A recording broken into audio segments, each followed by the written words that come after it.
This is a true story about a young girl. It may sound familiar to some of you because it might reflect your own experiences. This little girl was raised in Otara, New Zealand, a suburb in the big city of Auckland, far removed from the glitz and glamour.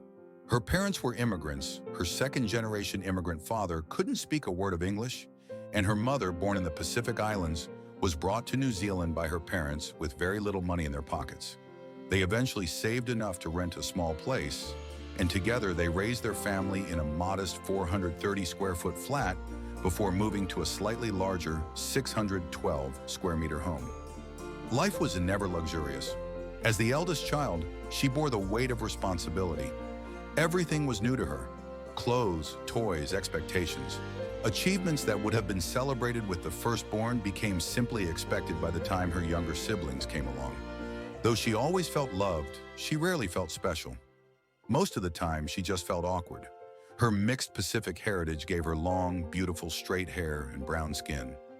As adults, we might describe that as exotic, but when you're 7, there's no such thing as exotic.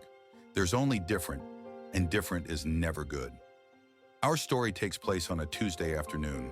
The little girl, dressed in her favorite yellow dress with black polka dots, was walking home from school, just another day behind her. But this day would... To discover what happens next in this little girl's journey and how this moment shaped the rest of her life, stay tuned for the next part of her story.